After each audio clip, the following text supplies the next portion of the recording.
Hello, welcome back to Nutri Optimized Meals. Today we're making one of my go-to meals when I'm in a hurry and time is tight.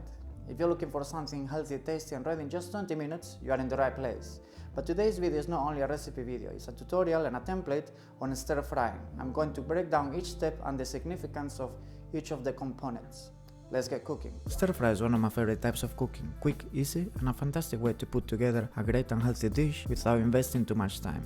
When we look at a stir fry, it is important to identify and separate the different components and their functions, as each one of them serve a different purpose. The first one will be the protein.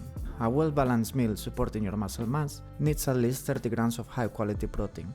Aiming for around 50 grams in your meals will be ideal. Protein is very satiating. Of all the three macronutrients, it is the one that makes us feel fuller. To make a healthy and great stir fry, we need to choose a high quality, lean and tender protein source, especially if we're watching our calorie intake. The second one is the texture, usually coming from the vegetables.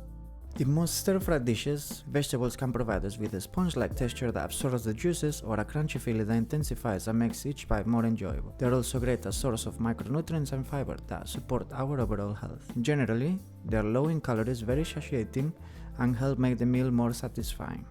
And lastly, the most neglected part, our sauce. The sauce in a stir fry acts as a flavor enhancer, balancing the different flavors of the chosen ingredients, intensifying or adding new layers of flavor that our dish may lack. Another crucial function of the sauce is to bind everything together. It helps coat and make our meat and vegetable juicy while maintaining their texture. Also, it binds the dish together with our choice of carbs. Now that we know the theory and the three different components of a stir fry, let's put these considerations into practice. We will start with the last, the sauce. For our sauce, in a bowl, I'm going to mix 15 grams of oyster sauce, 1 tablespoon of dark soy sauce, 1 tablespoon of light soy sauce, 1 tablespoon of rice vinegar, 1 teaspoon of gochujang paste, 20 grams of palm sugar, half a teaspoon of black pepper, 150 ml of beef stock, and 1 tablespoon of corn flour. Mix it well, whisk, and keep it on the side. For step 2, for our protein, I have chosen one of my favorite meats for stir frying.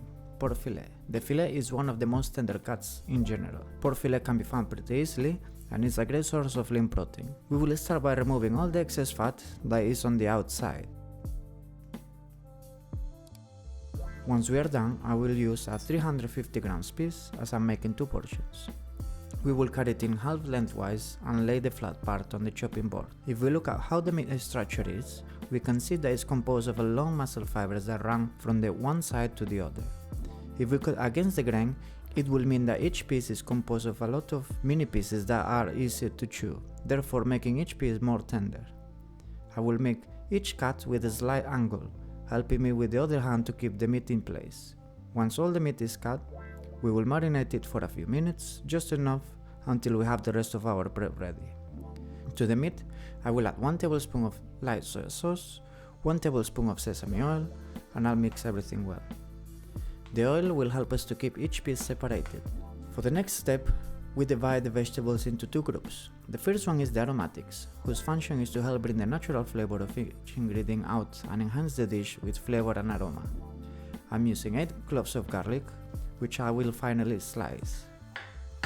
1 thumb-sized piece of ginger, which I will finally slice and chop into small batons. And lastly, half a white onion.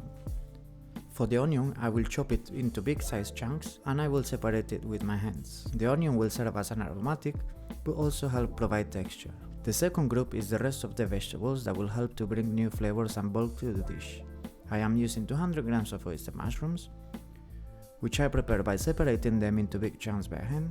They will cook and absorb the sauce, intensifying each bite as we eat it, releasing the sauce and the juices. And the last one that I will prep, 200 grams of broccoli.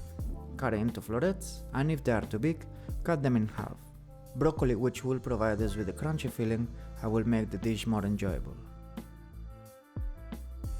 I am setting the heat to high and using a wok, but if you don't have one, you can use a cast iron skillet or a big white pot. Spray a few times with the 1 calorie spray until the bottom is coated and let it start smoking. Add the meat and spread evenly, avoiding moving and touching it too much. When it is well seared, stir a little bit and let it cook until it's about 90% ready. Transfer it into a heat-proof container or bowl, and don't worry, we will finish cooking in our last step. Next, add 1 tablespoon of cooking oil, add our aromatics, Let them get a little bit of color and add the mushrooms and broccoli.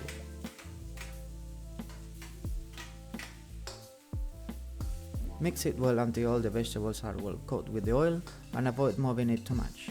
We want our veggies to get charred bits. These charred bits will provide great flavor. After a minute or so, stir and cook for another 30 seconds to a minute. Bring the meat back to the pan and mix well. Stir our sauce again before transferring it to the pan. Pour the sauce evenly and keep mixing until the sauce thickens and caramelizes a little bit. Once the sauce is reduced and is coating every single piece, our stir fry is ready. I will finish it by adding some coriander. And I'm going to serve it with 150 grams of cooked jasmine rice. If you are cooking the rice, I will suggest starting it before starting with the preparation of the stir fry. By the time that is ready, the rice should be too.